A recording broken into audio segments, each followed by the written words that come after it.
A'udzubillahi minasyaitonirrajim. Bismillahirrahmanirrahim. Assalamualaikum warahmatullahi wabarakatuh. Selamat tengah hari, salam sejahtera. Alhamdulillahirabbil alamin. Wassalatu wassalamu ala asyrafil anbiya'i wal mursalin wa ala alihi wa sahbihi ajma'in. Subhanaka la ilma lana illa ma 'allamtana innaka antal alimul hakim. Wala haula wala quwwata illa billahil aliyyil azim. Amma ba'd. Terima kasih saya ucapkan kepada Encik Zamri Muhammad yang mempengerusikan majlis kita pada hari ini, rakan panel Saudara Azri, seterusnya urus setia yang terbabit dalam penganjuran bengkel kita pada petang ini, saudari rakan-rakan muslimin dan muslimat yang dirahmati Allah SWT. Syukur Alhamdulillah. Dan saya terus pergi kepada tajuk yang diamanahkan kepada saya untuk dibentangkan. Tajuk ni agak susah secara peribadi kepada saya, sebab saya diminta untuk memformulakan sesuatu yang asalnya tidak ada formula. Ya. Bahasanya tak ada formula. Saya tak adalah merancang ini teknik dia, ni kaedah dia. Saya kerja saya tulis je lah. Tulis. Lama-lama dia jadi blog, lama-lama dia jadi buku, lama-lama dia jadi apa saya pun tak tahu. Jadi saya kena patah balik ke belakang, fikir apakah teknik yang pernah muncul, apakah ilmu yang saya pernah belajar yang mungkin sebenarnya ilmu itu banyak membantu untuk pergi ke sini, yang itulah yang dirumuskan. Jadi kalau tak berapa sempurna penyampaian itu, tak apa jelas tu, manfaatkanlah ruang bersoal jawab yang ada, insya-Allah, untuk kita mengemasginikan pembentangan. Saya sengaja sebutkan begini supaya kita nampak bahawa asas untuk menghasilkan apa yang kita nak bincangkan ni ada pada semua orang. Supaya kita tak rasa macam blog, buku, bestseller, katalah apa-apa dia adalah hak eksklusif orang-orang tertentu. Sebenarnya semua orang berkongsi potensi yang sama, sebab kita melalui proses yang sama. Cuma bila dah meningkat sampai kepada peringkat umur sekolah menengah, saya rasa menulis mula menjadi minat. Ada bola, ada menyanyi, ada memetik gitar. Dan menulis bukan lagi satu proses belajar sahaja, tapi ada kepuasan yang terhasil daripada menulis. Maka saya mula menggunakan perbuatan menulis tu mungkin lebih sikit daripada average rata keadaan kawan-kawan yang lain, apabila saya menjadikan menulis sebagai cara untuk saya memahami sesuatu benda. Maknanya kalau ada satu tajuk satu topik yang saya tak apa jelas dalam kepala, saya cuba tulis. Sebab bila saya tulis, saya akan menstrukturkan idea saya tentang satu-satu topik. Jadi tulislah. Tulis untuk baca siapa? Baca seorang je. Zaman tu bukan senang nak menembusi media penerbitan ya. Editor majalah sekolah ni kasar orangnya. Hantar 10 bahan, mungkin satu lepas tu kenangan sepanjang tahun. Jadi maknanya yang tersiar tu memang betul-betul yang berkualiti. Kalau katakan dia agak sampah-sampah sikit tu memang tak lepas. Jadi tulis tu lebih kepada untuk diri sendiri. Tulis daripada awal sampailah kepada perjalanan. Kali pertama tulisan saya tersiar, orang kata kenangan besar lah. Tak berapa manis sikit lah untuk setengah-setengah orang. Sekolah pun marah. Sebab artikel pertama saya tersiar di surat khabar kegemaran saya, itu Harakah. Pada tahun 1992, dan saya dimarah oleh pihak sekolah. Kenapa tulis Harakah? Dia kata tulis dekat Bursa Malaysia, tulis dekat Berita Harian. Saya kata tajuk ni tak laku dekat Berita Harian Bursa Malaysia. Tajuk ni ialah pelajar sekolah agama hilang imej. Kenapa? Sebab saya geram, saya diarahkan oleh pihak sekolah untuk menghafal satu karangan bahasa Arab dan menyampaikannya dalam satu pertandingan pidato bahasa Arab. Jadi kelihatan begitu fasih, tapi sebenarnya fasih hafalan je. Dan saya dapat nombor 2 di peringkat negeri Perak, sebab peserta jadi 2 orang saja. Jadi saya rasa macam saya tertipu dengan diri sendiri. Saya tulislah artikel tu, di manakah jati diri pelajar-pelajar sekolah agama, itu permulaan. Jadi terus lagi sampailah kepada peringkat yang ada sekarang. Akhirnya menulis menjadi sebuah komitmen, menjadi satu komitmen bahawa perlu menulis, ada tanggungjawab, bukan lagi soal. Jadi orang tanya, dia kata, Ustaz menulis masa bila?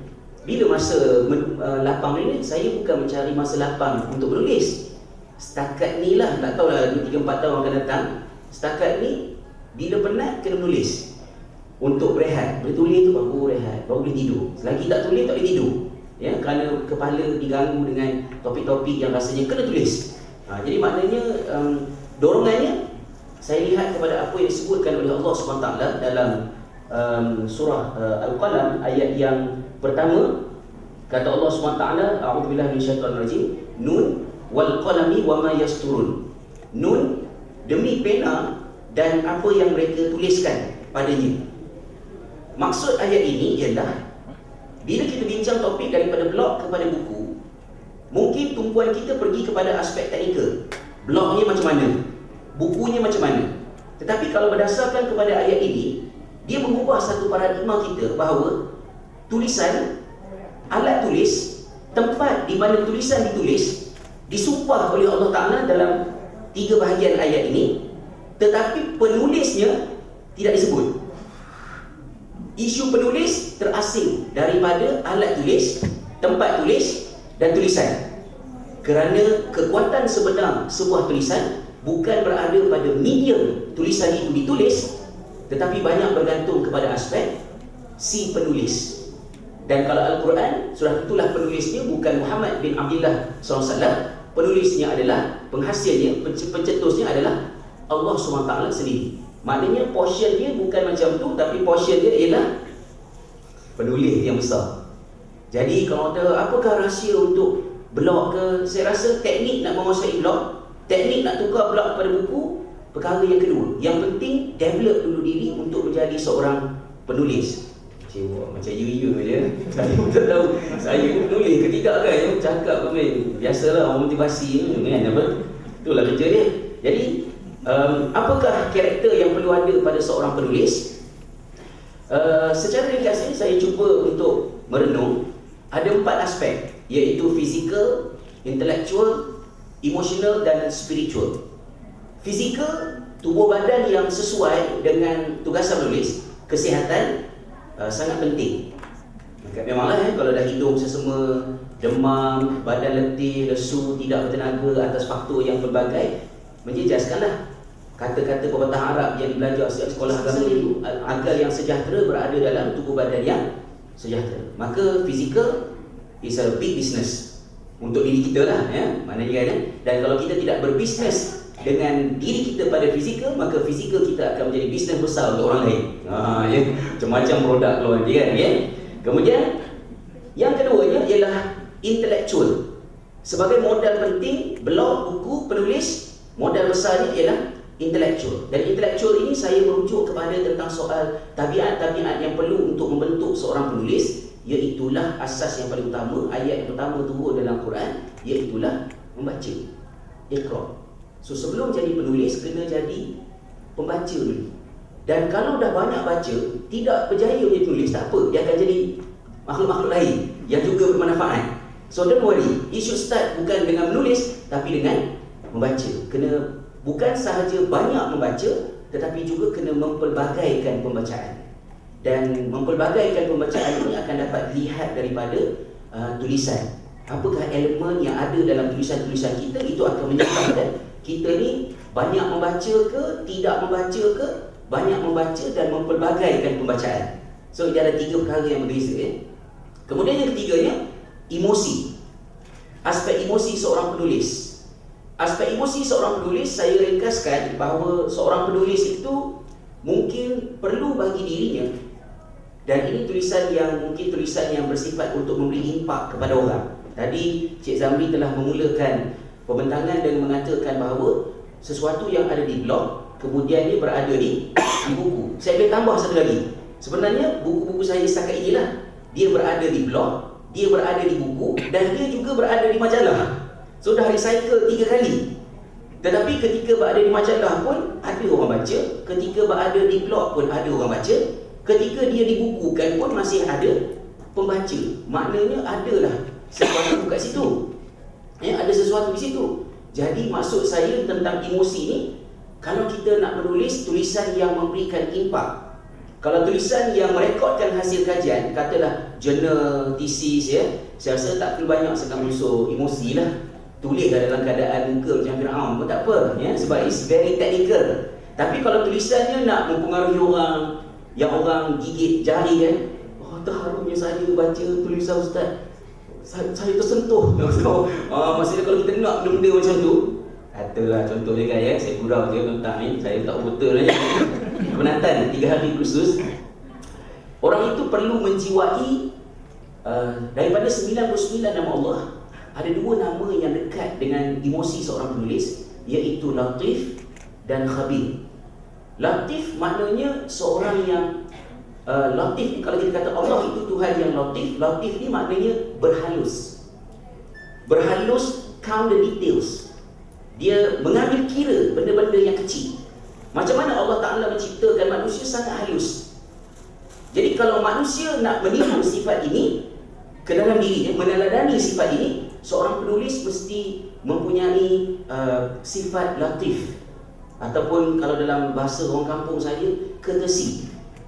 Ya, maknanya dia peka dengan penulis, pembaca. Pembaca ni macam mana? Macam mana perasaan pembaca apabila baca tulisan tu? Ya, kalau kita seorang penceramah yang peka, dia peka, dia berhati. Ada orang muka happy, ya, dalam ni kan. Ada orang muka biasa-biasa je. Ada orang muka menyampah, ya. Ada orang muka cepat habis, ya. Ada orang muka saya cepat tanya. Jadi dia perasan dulu, maka dia akan adjust. So latif ni menjadikan kita seorang yang sensitif. Jadi bila kita pilih perkataan yang kita yakini memudahkan orang baca, orang yang baca mudah mengaitkan dengan kehidupan dia. Kita pilih perkataan yang bukan syok sendiri. Oh, hebatnya saya tahu perkataan yang orang lain tak tahu. Ya, tapi kalau orang tak faham nak buat apa? Kan? Jadi maknanya tulis perkataan dan pilih perkataan yang tidak kontroversi. Jangan tulis bodoh. Tidak berapa cerdik. Sama je makna dia, ya. Jangan tulis bid'ah, nanti orang melompat. Tidak berapa mendapati sunnah. Ya. Okey, jadi orang pun relax sikitlah. Tapi latif sahaja tak cukup. Sebab latif ni menjadikan kita orang yang sensitif. Kita sensitif, kita pilih perkataan, tulis artikel 2 jam.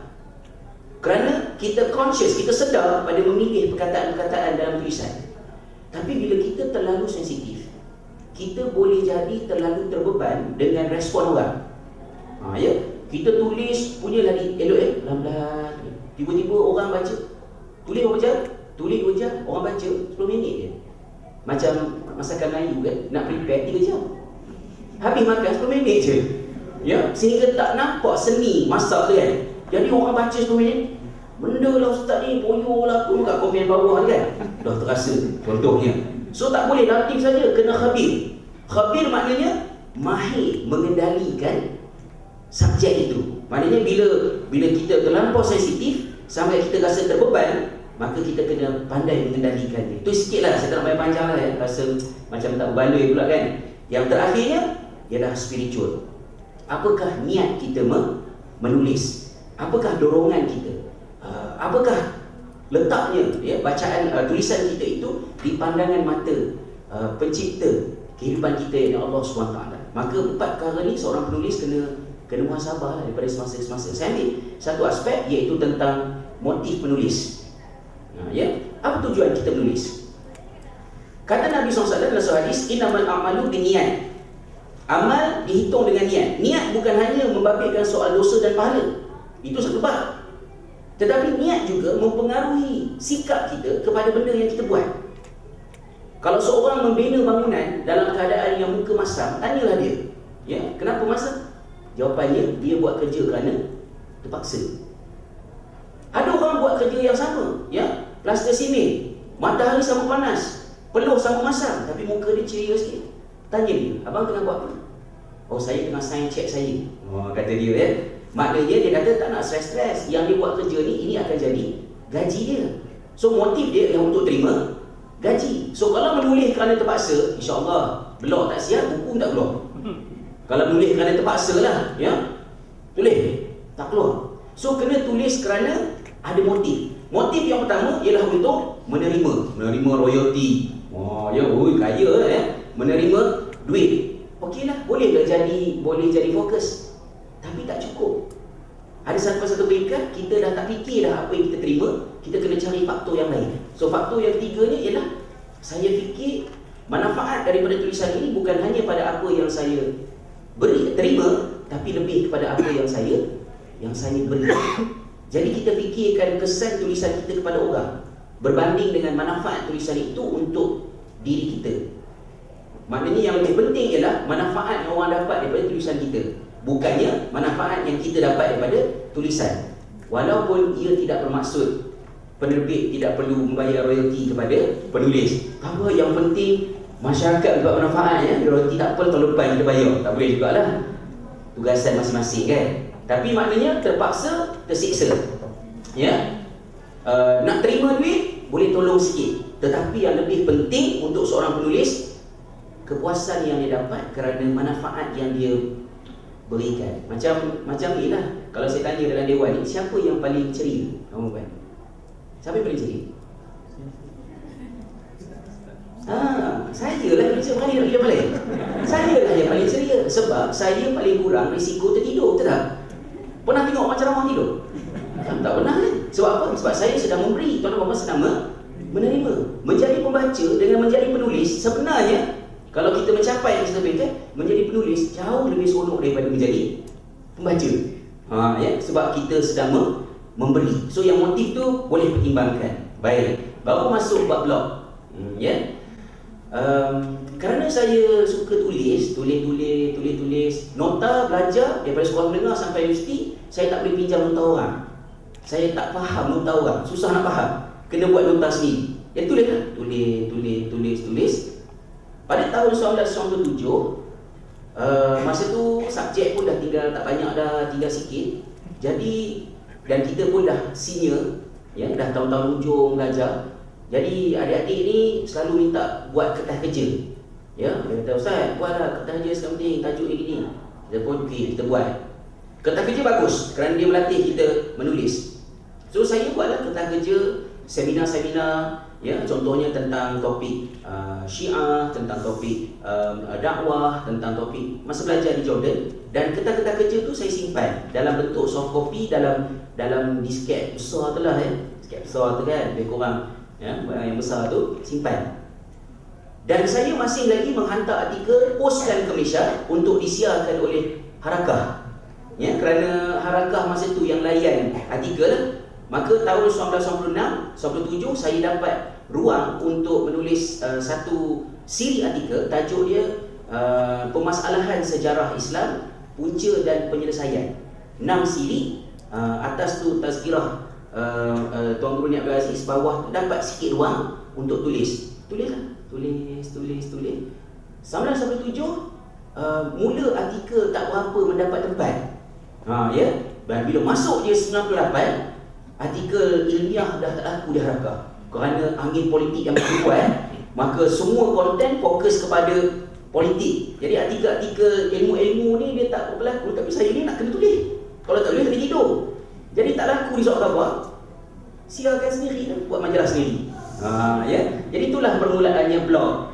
Saya uploadkan kertas kerja saya, artikel saya, tulisan saya di halaman-halaman web personal homepage, beralamat di GeoCities, ya, di Zoom, dan juga di hosting-hosting percuma yang lain.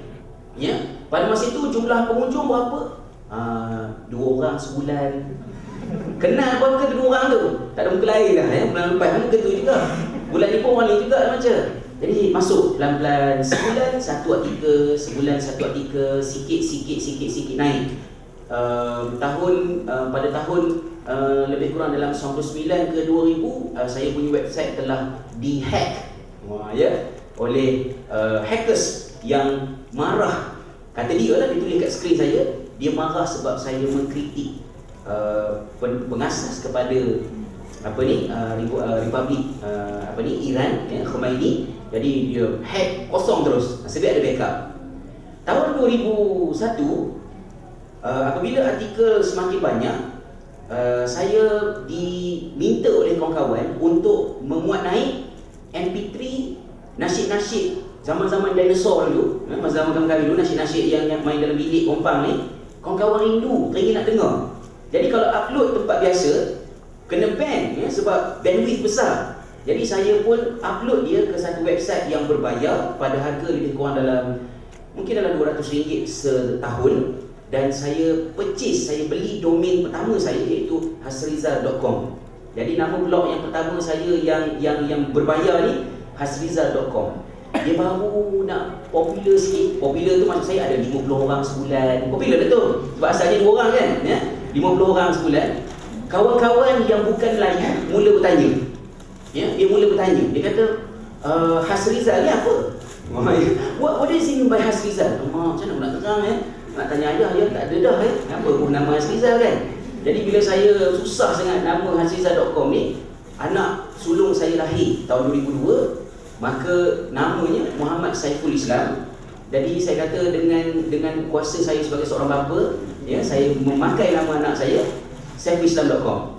Maka pada tahun 2001 ke 2002, 2002 saya purchase saifulislam.com. Host berada di Amerika Syarikat, saya tak ingat nama syarikat dia, dah lupa. Dan di situ mula dimasukkan artikel banyak sedikit, lebih kurang dalam 3 sebulan, 4 sebulan, ya, satu peningkatan lah. Sehinggalah sampai kepada tahun 2007, masih lagi menulis pada kadar lebih kurang, bila saya cek balik, lebih kurang dalam 10 sebulan, 7 sebulan. Dan sangat susah pada masa itu kerana basic HTML.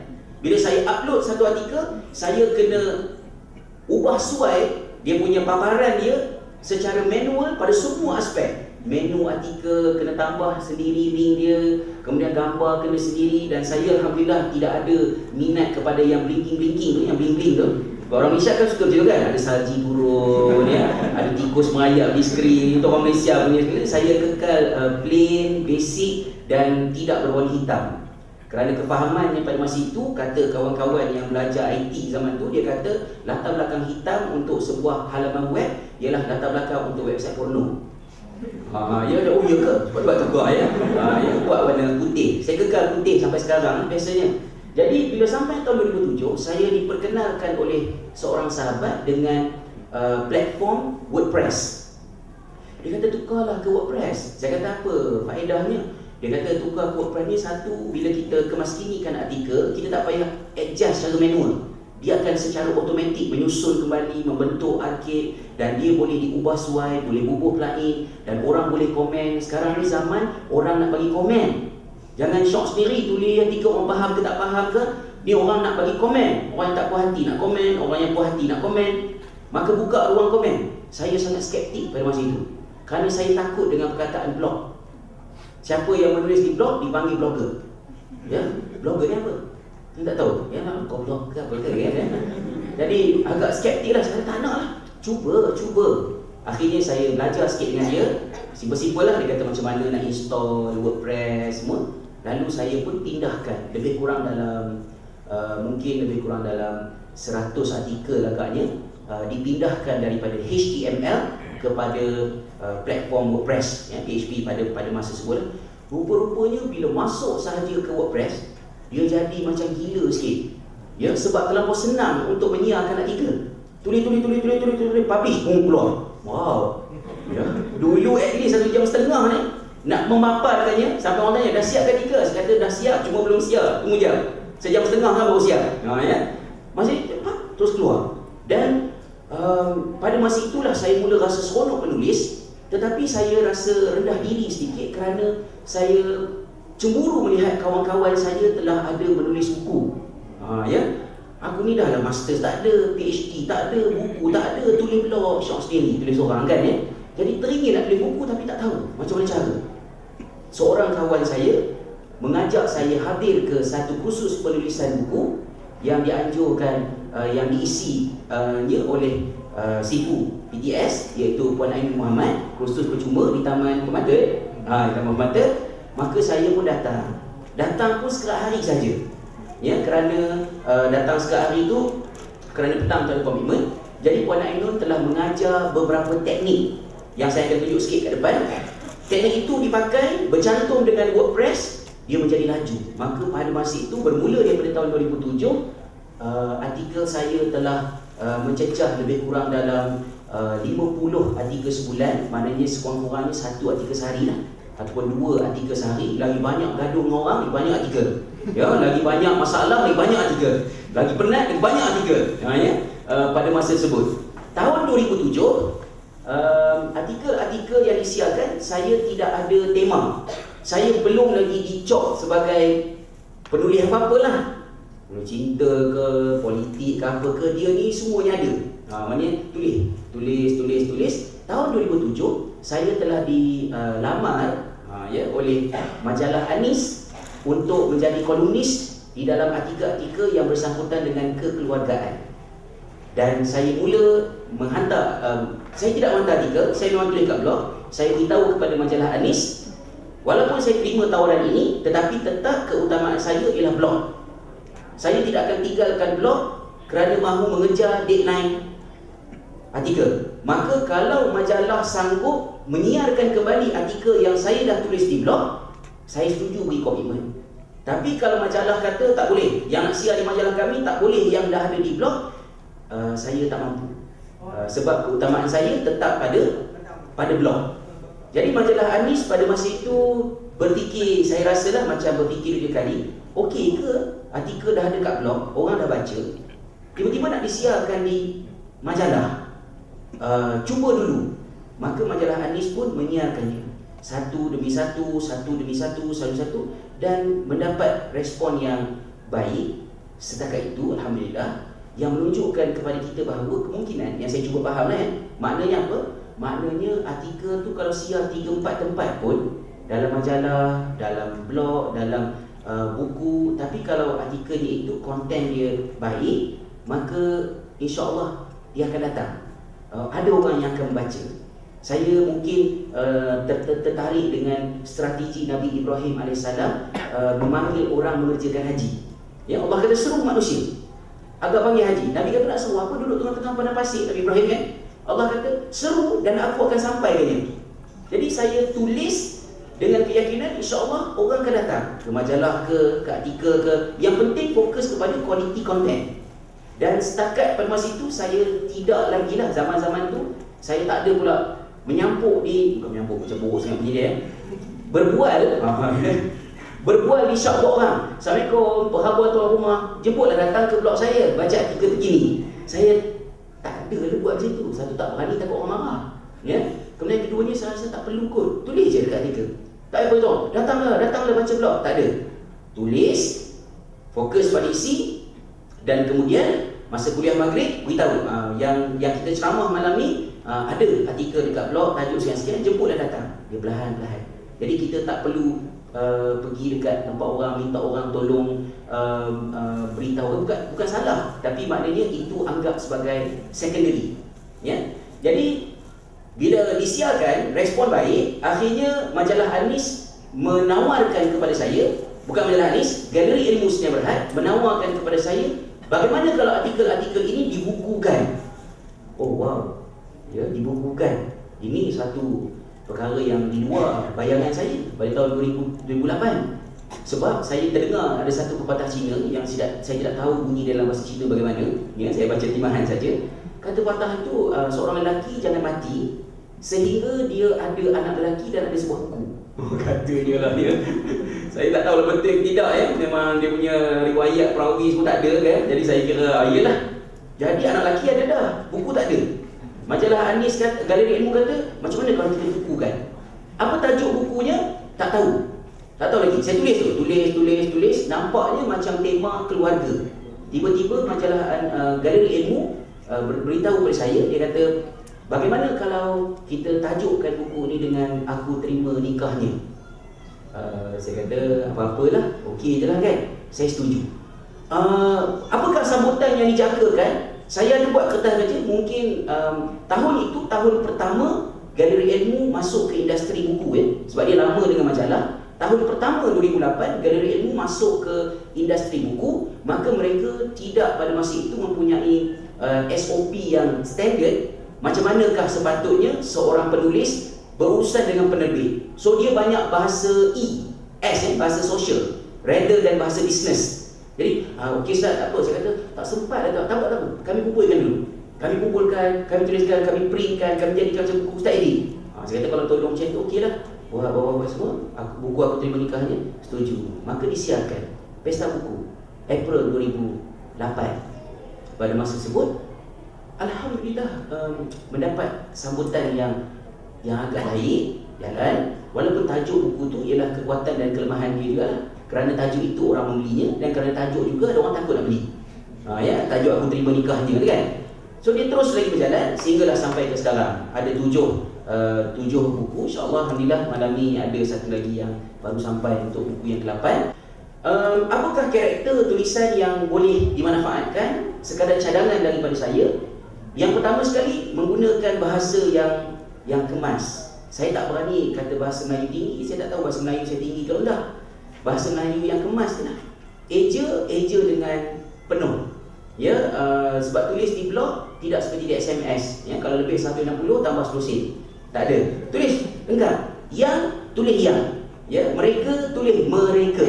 Ya, dan buat dalam bahasa itu. Saya ada kesalahan tata bahasa yang berulang-ulang kali dibuat, tapi alhamdulillah walaupun dia salah, tapi salahnya standard. Maka editor nak ubah senang, dia ubah sikit je pak, ubah semua.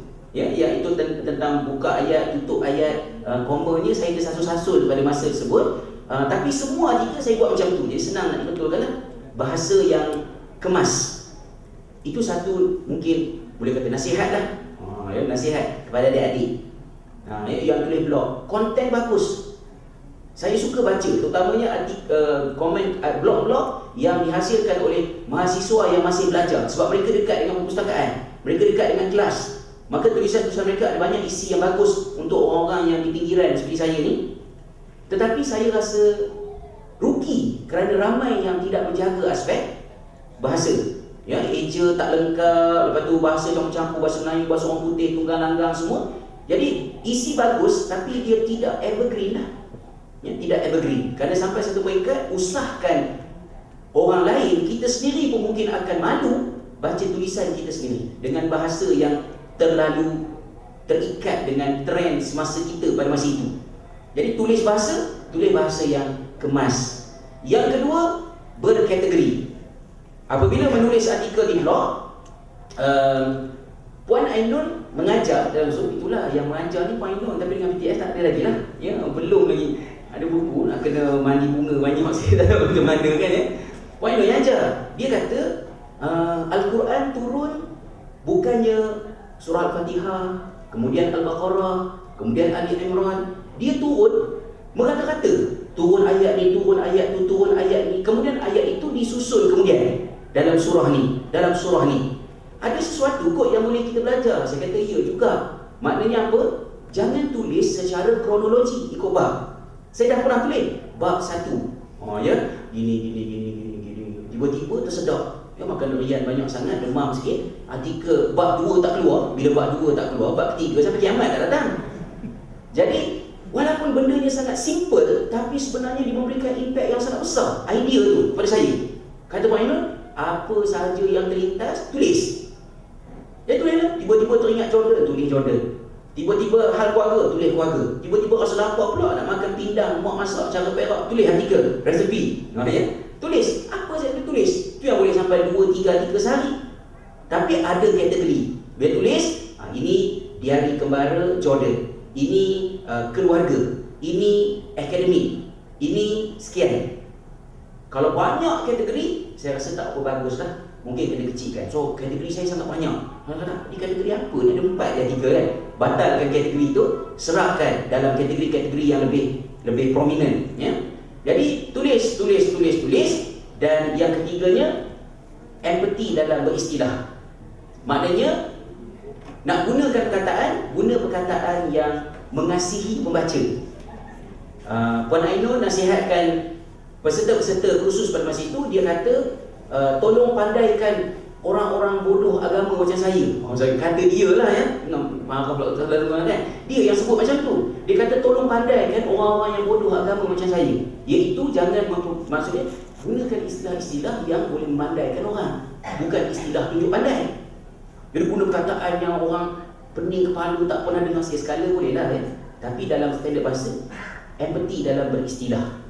Kemudian perkara kedua yang diajar oleh Puan Ainun, yang saya manfaatkan di peringkat awal dahulu, ialah lebihan makanan kucing ni lah.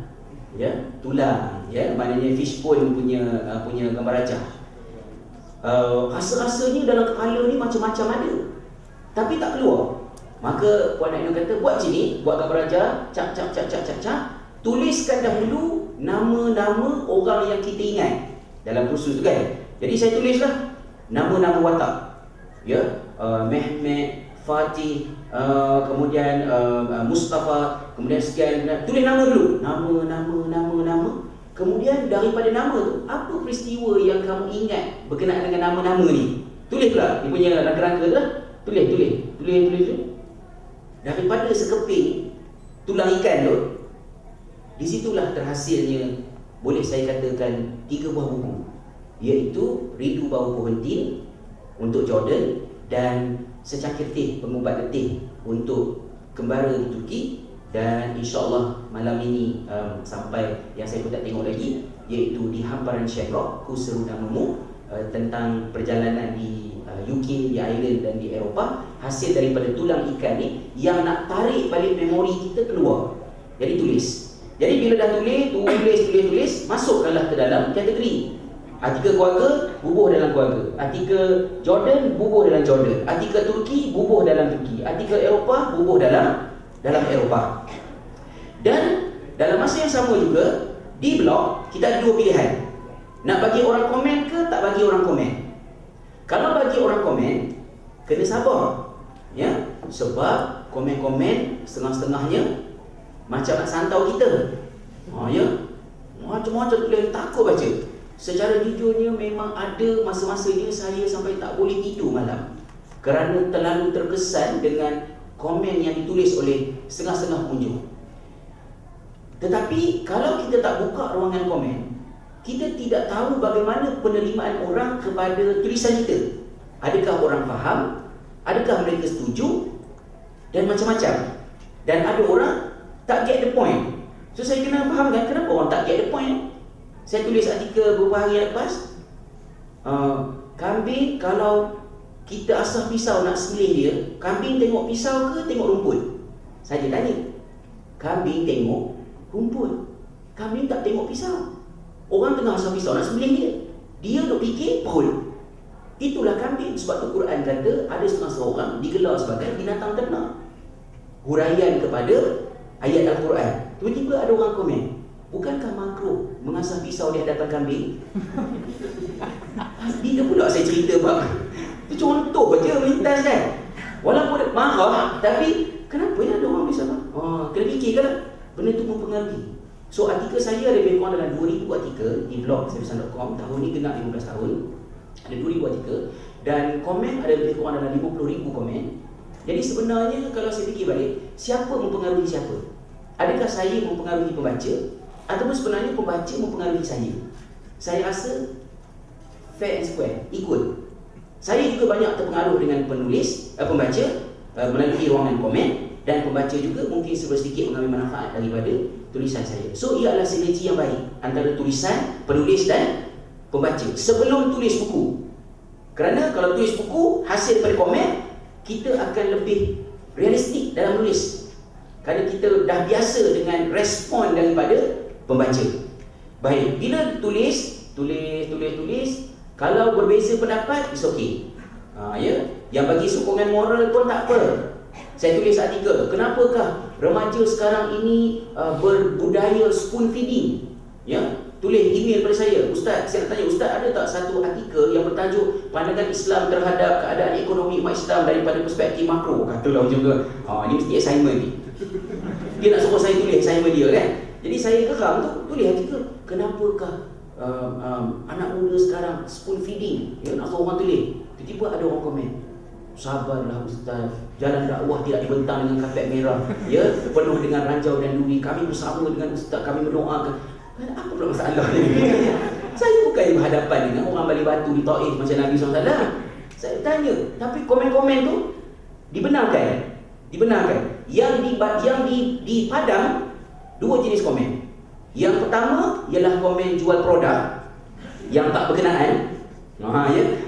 Saya setuju dengan pendapat Ustaz, maka belilah. Dia punya modal dia setuju je. Saya rasa template tu, semua blog dia tampal yang sama kan. Yang tu saya delete. Kemudian yang keduanya, artikel yang tidak komen yang tidak berbudi bahasa. Berbeza pendapat, terima. Kalau setuju tak perlu mengampu. Kalau tak setuju tak perlu maki hamun. Cakap je tak setuju, saya tak setuju sebab pendapat saya gini-gini, okey je. Tapi kalau kata blog menghina Islam, blog menghina Islam bukan hanya artikel yang menghina Islam, tetapi komen-komen yang atas nama Islam tetapi tidak berakhlak, itu juga menghina Islam. Maka saya ada tanggungjawab ke atas blog saya. Maka saya padam artikel-artikel yang tak cukup ngaji ni. Kurang ajar istilahnya. Delete. Setengah tu spam. So bila 4 kali spam, semua ditulis akan spam. Whatever lah. Mudah-mudahan ada rezeki jumpa kat surau. Tak payah jumpa kat blog.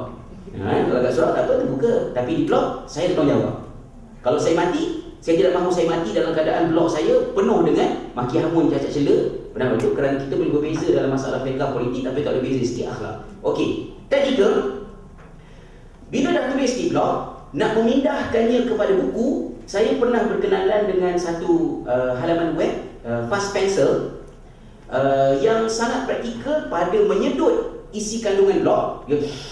Dia sedut tu, terus boleh dipindahkan menjadi sebuah buku. So Fast Pencil ialah satu aplikasi yang bagus untuk orang yang blog dia dah ada banyak artikel untuk dipindahkan dalam format buku. Tetapi saya tak update, saya tidak kemas kini yang kini. Tapi masa saya sedut, seronok dengan sedut ni, sedut dari buku, rupanya hanya boleh disedut saja.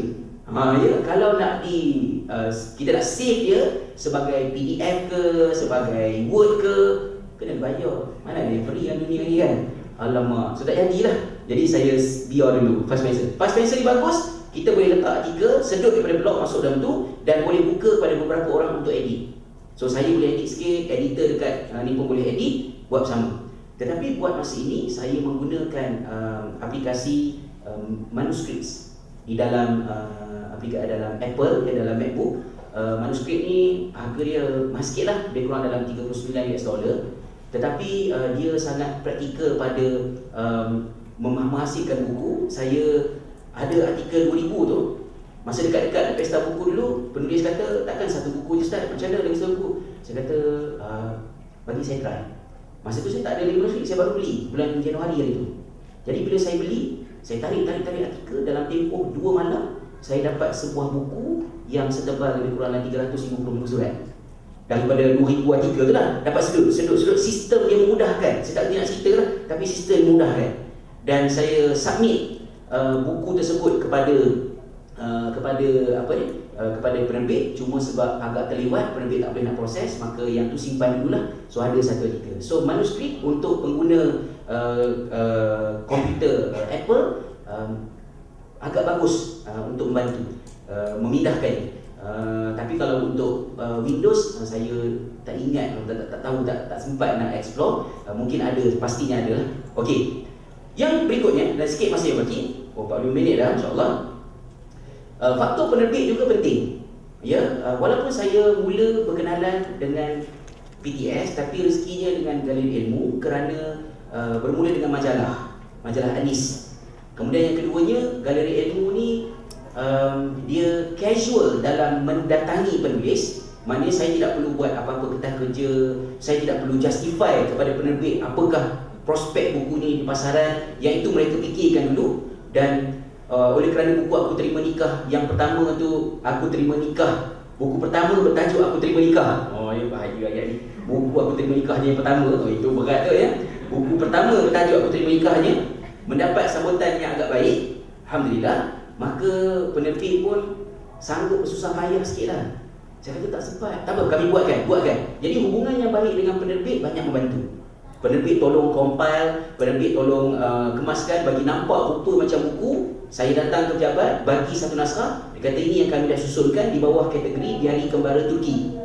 Jadi tajuknya apa? Fikir sama-sama, bubuh tajuk. Maka terhasil. Jadi faktor dengan penerbit juga sangat penting.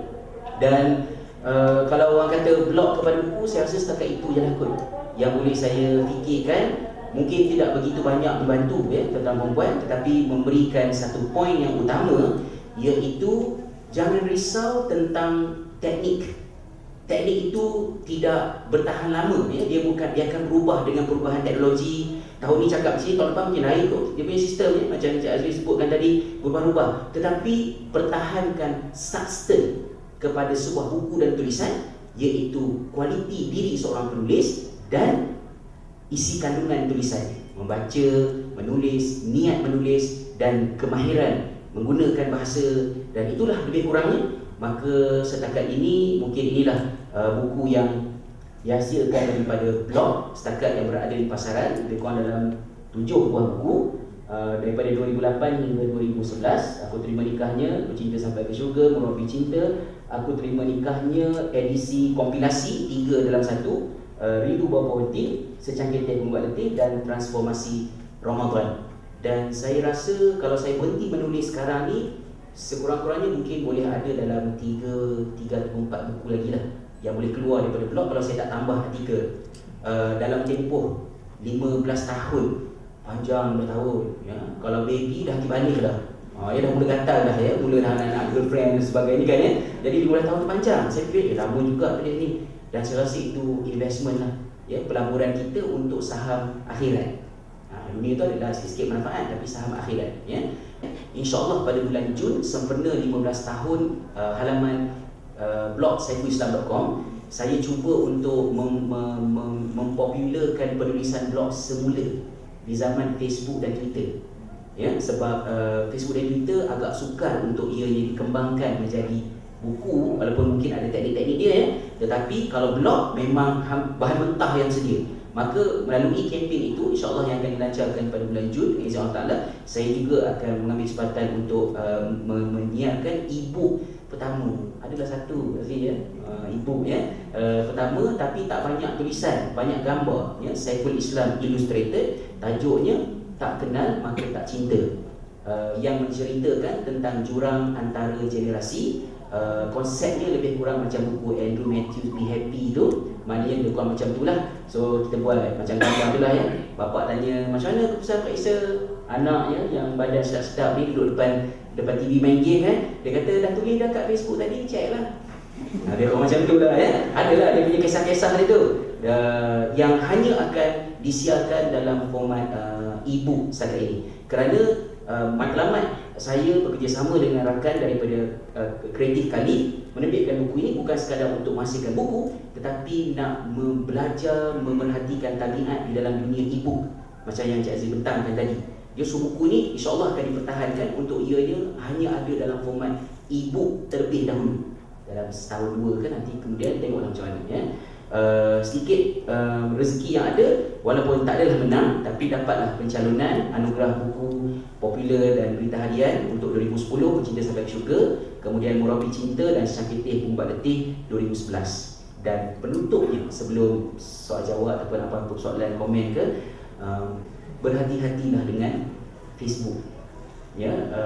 Pengakuan ikhlas bekas penagih Facebook masih belum pulih sepenuhnya, dalam tempoh rehabilitasi lagi ya. Di peringkat awal saya, sebab saya berkecimpung dalam Facebook awal, alhamdulillah dalam tahun 2007 saya dah daftar dah ya. Masa tu orang Malaysia tak pada sangat, dan saya merasakan bahawa ia satu tempat yang sangat bagus, komitmen menulis ya, tulis berbagai komen. Tapi sampai satu peringkat saya, walaupun orang kata Ustaz blog lama tak update lah Ustaz, sebab Facebook ke? There's nothing to do with Facebook ya, maknanya memang sebab artikel saya tengah nak berehat sekejap, saya tak nak tulis blog, saya nak fokus pada Facebook. Tetapi sebenarnya apabila kita melibatkan diri dalam Facebook untuk pada kadar yang melebihi kebiasaan, dia bukan sekadar berpindah medium, tetapi dia juga mempengaruhi pemikiran dan skill kita. Jadi sebenarnya it's not just about what you read, tetapi juga how you write, what you write, semua benda tu. Kerana apabila saya tulis banyak komen kat Facebook, saya boleh tulis 14 status update sehari, 20 status update, dan 20-nya itu mendapat sambutan bestseller ya. Wih, panasnya hari ni 100 like. Wah ya, itulah komen-komen bestseller kan. Panasnya hari ni 100 like. Wah ya. Teruja tapi tak ada faedah. Faedahnya akhirnya saya rasa idea saya menjadi kecil. Dia peci-peci, satu. Bila nak tulis, saya tak mampu tulis, dan saya belum pulih sepenuhnya. Saya masih lagi belum mampu menulis artikel pada kadar yang sepanjang artikel saya 3 tahun sudah. Kesan daripada Facebook. Maka saya rasa kalau nak menggunakan Facebook sebagai medium untuk memasarkan buku, boleh, tetapi menjadikan Facebook sebagai tempat untuk berkarya bukan salah, tetapi bersedia untuk anda berubah menjadi satu manusia lain. Dan kesannya 2 tahun saya tidak menulis buku. Saya tak boleh buku 2 tahun. Saya tak mampu tulis.